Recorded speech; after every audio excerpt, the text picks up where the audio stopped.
Good morning, student. Today I will discuss about the medical surgical topic cancer of esophagus. तो जैसे कि आप सभी को पता ही है कि कोरोना का टाइम चल रहा है, तो आप सभी ने रेगुलर जो क्लासेस चल रही हैं इन सभी के नोट्स बनाने हैं और रेगुलर इनको रीड करना है और साथ में नोट्स को प्रिपेयर करना है। और जब भी कॉलेज में आपने आना है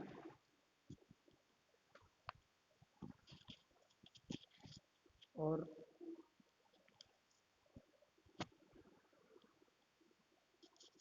जब भी आपने कॉलेज में आना है और नोट्स के साथ आना है और टीचर से जो भी सब्जेक्ट टीचर है उससे चेक करवाना है आपने, ठीक है। तो मेडिकल सर्जिकल पढ़ते हैं अपने cancer of oesophagus. Cancer of oesophagus के बारे में पढ़ते हैं। तो अपने मेडिकल सर्जिकल सेकंड ईयर में कैंसर ऑन्कोलॉजी ऑफ नर्सिंग चल रही है। तो पीछे इससे पहले अपनों ने लंग्स कैंसर, ब्रेन कैंसर और ऑरली कैंसर कर लिए था। अब अपने करते हैं ईसोफेगस कैंसर। तो सबसे पहले तो अपने को पता होना ही चाहिए कि ईसोफेगस क्या होती है। तो ईसोफेगस क्या है? ये जीआई सिस्टम का पार्ट है। इसको क्या बोलते हैं? ईसोफेगस को फूड पाइप भी बोलते हैं, ठीक है। जिससे अपने खाना खाते हैं, माउथ से खाना खा के नीचे स्टमक में जाता है, तो वो जिस पाइप के थ्रू जाता है उसको क्या बोलते हैं? ईसोफेगस बोलते हैं। अगर उस पाइप का, उस ट्यूब का अगर कैंसर हो जाता है बोलते हैं ईसोफेगस कैंसर बोलते हैं, ठीक है। It is a malignancy that develop in the tissue of esophagus involving muscles can spread to lymphatic system, ठीक है। जो लिम्फेटिक सिस्टम कौन सा होता है? स्प्लीन, ठीक है। या फिर थायराइड्स ग्लैंड्स होती हैं अपने नेक में, ठीक है। अगर साथ में ईसोफेगस के साथ साथ उनका भी कैंसर होता है या उनके कैंसर से ईसोफेगस कैंसर होता है, तो उससे मैलिग्नेंसी यानी कि मैलिग्नेंट हो जाता है, ठीक है, स्प्रेड हो जाता है, मेटास्टेसिस हो जाता है, ठीक है। ये तो है कैंसर ऑफ ईसोफेगस। नेक्स्ट अपने बात करते हैं इटोलॉजिकल एंड रिस्क फैक्टर। तो क्या होते हैं इटोलॉजिकल एंड रिस्क फैक्टर? ऐसे फैक्टर जिससे कैंसर होने के चांसेस होते हैं, ठीक है। तो वो होते हैं रिस्क फैक्टर या फिर कॉजेज भी कह सकते हैं इनको अपने, ठीक है। अब करते हैं, अब सब फर्स्ट ऑफ ऑल बात करते हैं अपने जेंडर की, ठीक है। मोर इन मैन, तो जो ईसोफेगस कैंसर होता है वो किस में ज़्यादा देखने को मिलता है? मैन में देखने को मिलता है, ठीक है। क्योंकि मैन में क्यों देखने को मिलता है? क्योंकि जो मैन होते हैं वो ज़्यादा अल्कोहल वगैरह लेते हैं, इस वजह से ज़्यादा मैन में कैंसर देखने को मिलता है। रेस, जो रेस की बात करें तो African American races is more prone. जो फॉरेन कंट्रीज़ के अमेरिकन पॉपुलेशन है उनमें ये कैंसर, इसोफेगस कैंसर ज़्यादा देखने को मिलता है। क्यों? क्योंकि वो रेगुलर नॉन वेज का सेवन ज़्यादा करने से जो सेल्स होती हैं उनमें इन्फेक्शन होने का चांसेस रहता है। तो इस कारण से क्या कैंसर डेवलप होने के चांसेस रहते हैं। एज, ठीक है, कि एज को कितनी एज तक जाके इसोफेगस कैंसर हो सकता है? तो फिफ्थ डिकेट, ठीक है, fifth decade of life is at the greatest risk, ठीक है। तो फिफ्थ डिकेट कौन सा होता है? ठीक है, डिकेट होते हैं, डिकेट एज को ही बोलते हैं। जैसे 1 से 10 साल की एज का फर्स्ट डिकेट, ठीक है। 21 से लेके 30 साल की एज का सेकंड डिकेट। नेक्स्ट डिकेट है 31 से 40 तक का थर्ड डिकेड हो गया, ठीक है। और नेक्स्ट जो डिकेड है 41 से 50 साल का क्या? फोर्थ डिकेड हो गया। 51 से 60 का कितना? फिफ्थ डिकेड हो गया। तो ये क्या है? 10 ईयर का वन डिकेड होता है, ठीक है। इसको क्या बोलते हैं? डिकेड बोलते हैं। नेक्स्ट है use of alcohol and tobacco. जो पेशेंट ज़्यादा अल्कोहल एंड टोबैको यूज़ करते हैं उनमें भी एक कैंसर ऑफ इसोफेगस देखने को मिल सकता है।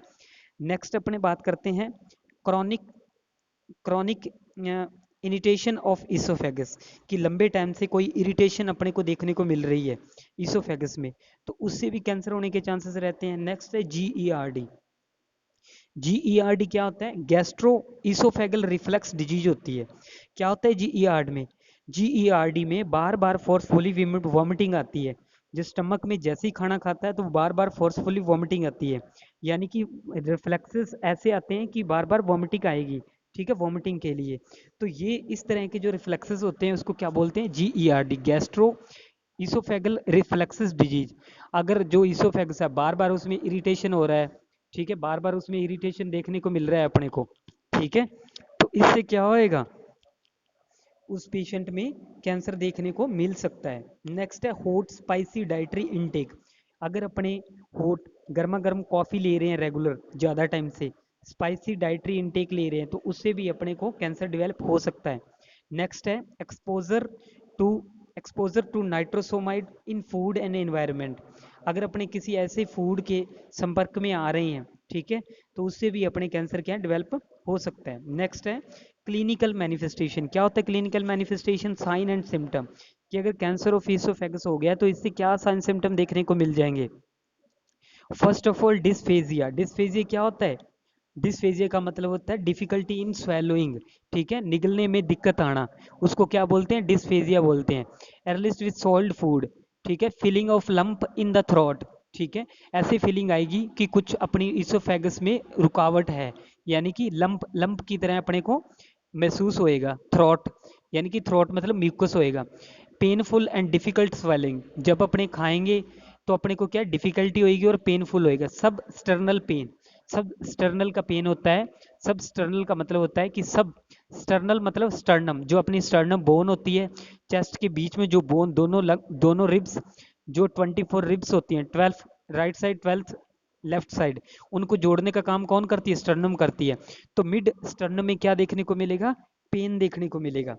नेक्स्ट है रिगर्गिटेशन ऑफ अनडाइजेशन फूड, ठीक है, कि रिगर्गिटेशन हो रहा है, बार बार रिगर्गिटेशन हो रहा है, कोई ऐसा फूड बार बार अपने को वॉमिटिंग आ रही है, जिससे क्या इसोफेगस उसके संपर्क में आ रही है और जिससे इरिटेशन हो रहा है, इरिटेशन होने के कारण क्या है? वॉमिटिंग या फिर कैंसर, कैंसर ऑफ इसोफेगस देखने को मिल सकता है। Loss of appetite. Loss of appetite का मतलब क्या होता है? भूख कम लगना, भूख कम लगती है। लॉस ऑफ वेट, ठीक है, अपने फूड नहीं लेंगे, बार बार वॉमिटिंग आएगी, इरिटेशन होएगी, इसोफेगस का कैंसर होएगा, तो ऑब्वियसली वेट तो लूज होना ही होना है, ठीक है, तो वेट भी लूज होएगा, ठीक है। नेक्स्ट जो अपने हैं पढ़ते हैं डायग्नोस्टिक वैल्यूएशन, कि अगर इसोफेगस का कैंसर हो गया तो इसके लिए अपने कौन कौन सा डायग्नोसिस करवाएंगे, ठीक है, अगर इसोफेगस का कैंसर है तो इसके लिए अपने सीटी स्कैन, सीटी computerised tomography scan, CT scan करवा के देखेंगे, प्लस पीईटी। पीईटी ये भी एक प्रकार का टेस्ट है, ये भी करवा के पॉजिट्रॉन एमिशन टोमोग्राफी, इसकी फुल फॉर्म होती है पॉजिट्रॉन एमिशन टोमोग्राफी, इसको करवा के देखेंगे। नेक्स्ट बात करते हैं अपने मैनेजमेंट की, कि क्या क्या मैनेजमेंट अपने जो इसोफेगस कैंसर है जिस पेशेंट को, उसको दे सकते हैं।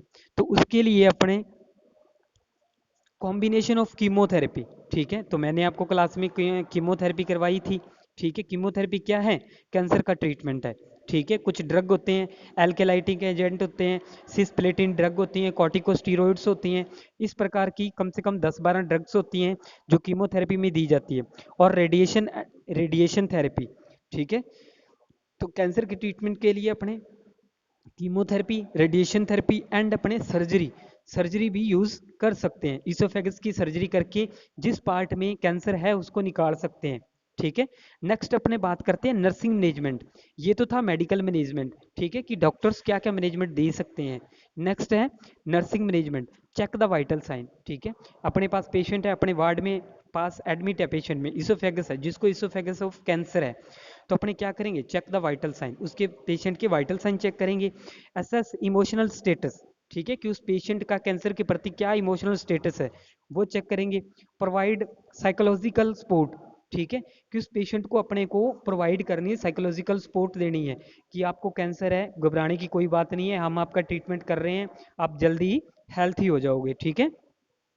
Next meet the hygiene need of the patient, ठीक है, कि मीट द हाइजीन, अपने को पेशेंट को सलाह देनी है कि आपको हाइजीन मेंटेन करके रखनी है। नेक्स्ट है maintain the promote the body weight by providing high calorie and high protein diet, ठीक है। तो पेशेंट को क्या सलाह देनी है कि आपको जो बॉडी का वेट है वो मेंटेन करना है, तो वो कैसे मेंटेन करेंगे? आपको हाई कैलोरी लेनी है, ठीक है, हाई कैलोरी लेनी है, जैसे कार्बोहाइड्रेट है, प्रोटीन है, फैट है, उनमें हाई कैलोरी होती है, तो वो लेने हैं। और प्रोटीन लेनी है, प्रोटीन रिच डाइट लेनी है, जैसे लाइक है जो सबसे हाईएस्ट प्रोटीन किस में पाई जाती है? एग में पाई जाती है, तो एग अपने को क्या है उनके लिए प्रेफर्ड करना है। Next sometime gastrotomy feed is also given, ठीक है, समटाइम गैस्ट्रोटोमी फीड, ठीक है, तो ऐसे पेशेंट होते हैं जिनमें जो माउथ से नहीं ले सकते, तो उनके लिए फीडिंग पाइप आती है, नेजोगैस्ट्रिक ट्यूब आती है, वो इंसर्ट कर देते हैं डायरेक्ट, उनको फीडिंग बैग से क्या दी जाती है? प्रोवाइड, नर्सिंग केयर से उनको क्या है टाइम के अकॉर्डिंग उनको फीड प्रोवाइड की जाती है, तो अपने समटाइम गैस्ट्रोटोमी फीड भी उनको दे सकते हैं। नेक्स्ट है meet the preoperative nursing care needs, ठीक है। प्री ऑपरेटिव कौन सी केयर होती है? प्री ऑपरेटिव ऐसी केयर होती है जो ऑपरेशन से पहले पेशेंट को दी जाती है।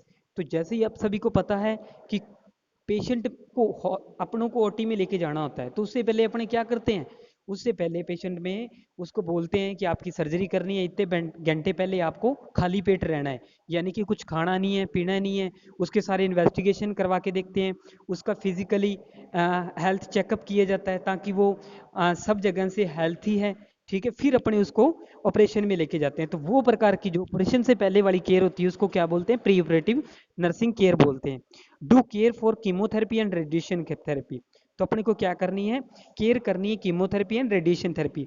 Monitor client for complication and effect of the chemotherapy and radiation therapy. और अपने अब कीमोथेरेपी दे रहे हैं और रेडिएशन थेरेपी दे रहे हैं, ठीक है।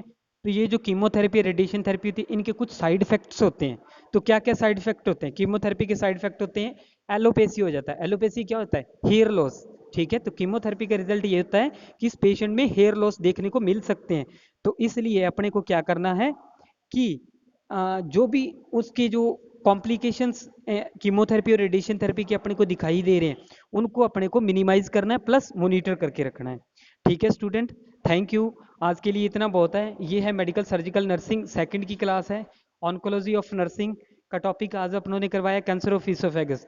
आप सभी ने प्रॉपर नोट्स बनाने हैं और कॉपी में हर एक बच्चे के नोट्स होने चाहिए, चाहे कोई वो रेगुलर क्लासेस कॉलेज आ रहा है चाहे नहीं आ रहा, लेकिन आपके नोट्स कॉपी पर होने चाहिए। जब भी आप कॉलेज आओ आपके नोट्स चेक किए जाएंगे, इसी के अकॉर्डिंग आपके जो इंटरनल मार्क्स होते हैं कॉलेज की तरफ से आगे यूनिवर्सिटी में भेजे जाते हैं, इन्हीं के अकॉर्डिंग वो भेजे जाएंगे।